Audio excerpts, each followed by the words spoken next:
Olá pessoal, espero que esteja tudo bem com vocês, comigo tudo ok, bem-vindos para mais um vídeo. Eu pensei em fazer uma série de vídeos falando sobre a minha experiência com a espiritualidade. Como começou, os caminhos que eu percorri. E eu estou fazendo uma série de vídeos, são alguns vídeos que eu irei falar sobre a minha história passada, sobre as circunstâncias que me levaram a ser uma testemunha de Jeová. Eu espero que você goste, que você aprecie. Eu espero que você dê o seu ponto de vista, que você comente no vídeo abaixo, tá?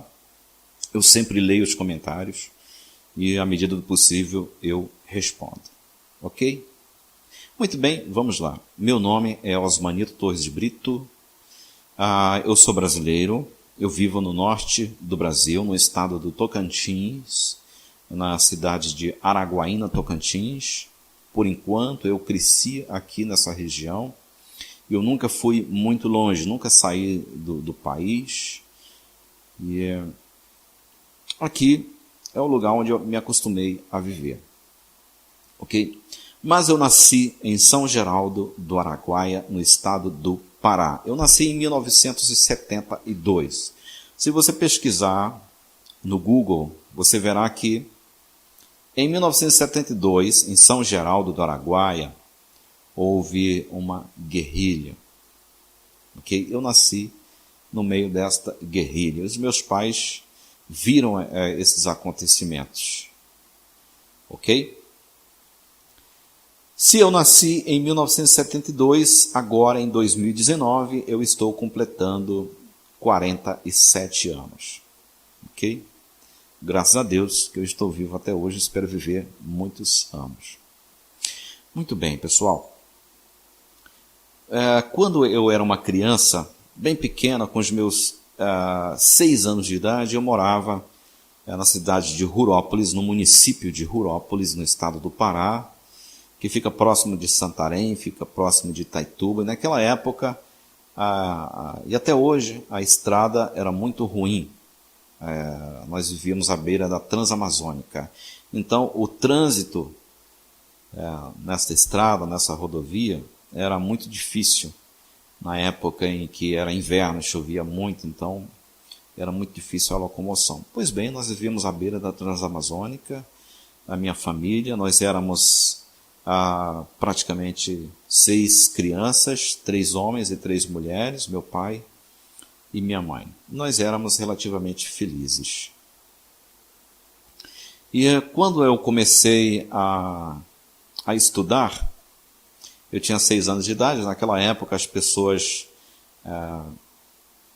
crianças só podiam ir para a escola com 7 anos de idade, mas como eu já sabia ler, e eu aprendi a ler muito rápido, porque eu gostava de ler histórias em quadrinhos, e eu via os meus irmãos lendo histórias em quadrinhos, e eu queria aprender a ler também, porque eu achava muito interessante. Então eu aprendi a ler muito rápido. E quando eu tinha 6 anos de idade, permitiram que eu fosse para a escola, embora eu não tivesse completado os 7 anos. E eu comecei a pensar sobre a espiritualidade, sobre o sentido da vida, quando em uma ocasião, enquanto na escola, a professora disse aos alunos: hoje nós vamos visitar fulano de tal em seu velório, pois ele faleceu, ele morreu. Eu não sei se era uma amiga da professora ou se era alguém conhecido da comunidade, sei que era uma pessoa simples que havia morrido e que estava sendo velado na sua casa, que ficava perto de uma igreja católica, que eu já havia frequentado algumas vezes, quando criança, com os meus pais. E lá fomos nós, todos os alunos, e nós chegamos à casa desta pessoa, e eu me deparei com uma cena que me deixou profundamente deprimido. E lá estava o falecido em um caixão, totalmente inerte. Era a primeira vez que eu vi uma pessoa morta, uma pessoa sem vida. Nós ficamos ali e ouvimos os adultos falarem sobre o que havia acontecido com a pessoa. Havia morrido de de alguma coisa relacionada à saúde, ainda não era um homem tão idoso assim. E aí depois nós retornamos para a escola, então retornamos para a nossa casa, e eu estava profundamente deprimido. Eu não senti vontade nenhuma de almoçar, nem de comer nada. Eu fiquei andando pelo ambiente da nossa chácara, que nós vivíamos em uma pequena fazenda. E eu passei o tempo todo, o dia todo, meditando sobre aquilo. E eu senti uma tristeza, uma depressão profunda, que eu nunca havia sentido. Eu comecei a pensar sobre o sentido da vida. Quando nós morremos, para onde nós vamos? Será que nós somos apenas esse corpo físico? Será que nós sobrevivemos à morte do corpo físico? O que acontece? É muito ruim morrer, é muito triste morrer. As pessoas choram, e as pessoas sofrem muito com a perda de um ente querido. E isso eu tinha acabado de observar. Então eu fiquei com medo dos meus pais morrerem, dos meus irmãos morrerem, e também eu fiquei com medo de morrer. Então eu comecei a pensar nas coisas além dessa vida. E eu comecei a fazer perguntas sobre isso. E minha mãe me dizia que quando nós morremos, nós simplesmente voltamos para o céu, para Deus, que nós temos um espírito, que nós somos um espírito que está nesse corpo, e quando esse corpo ele não consegue mais sustentar a vida, então nós deixamos esse corpo. Infelizmente nós deixamos também essa existência.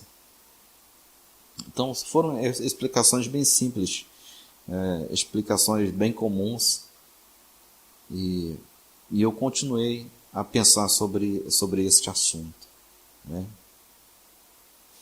Então, na década de 80, no início da década de 80, era o final de 79 para 80, nossa família veio do estado do Pará para o estado do Goiás. Naquela época era Goiás, hoje é Tocantins. Eles já eram daqui.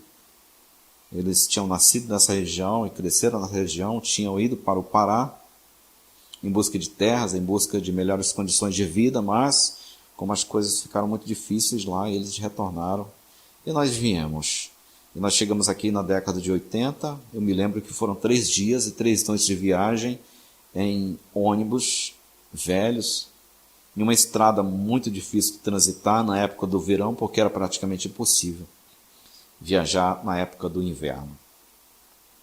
E eu me lembro que nós chegamos na cidade de Marabá, no estado do Pará, na década de 80, depois de quase 3 dias de viagem, e nós ficamos em uma hospedaria na casa de uma senhora e havia uma televisão. Eu nunca tinha visto uma televisão. Era uma televisão em preto e branco. Pessoas ricas tinham televisão. E nós estávamos assistindo o Jornal Nacional, e aí apareceu a notícia de que o Papa havia sido vítima de uma tentativa de homicídio. Era o Papa João Paulo II, que tinha levado um tiro de um suposto terrorista, e que estava internado, estava muito mal, poderia morrer.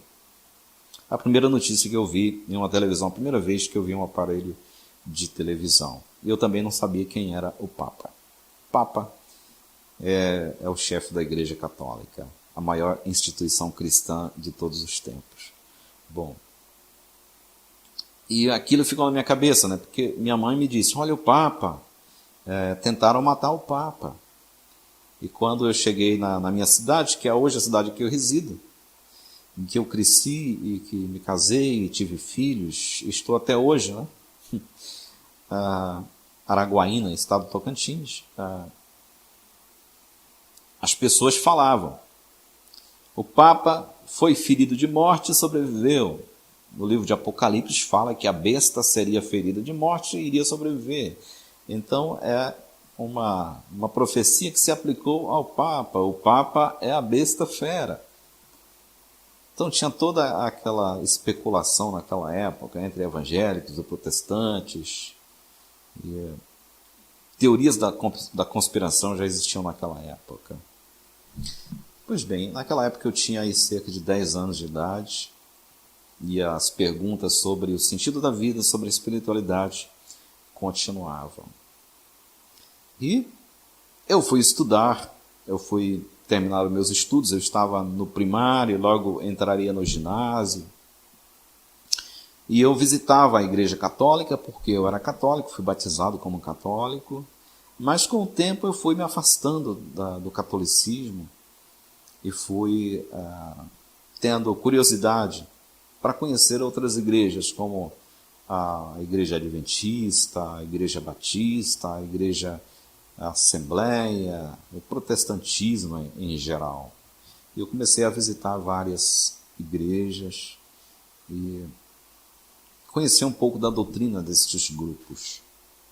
Mas sempre haviam dúvidas, sempre haviam muitas perguntas. E também havia o mundo, a situação do mundo. Nós vivíamos na década de 80, 90, durante o período da Guerra Frio.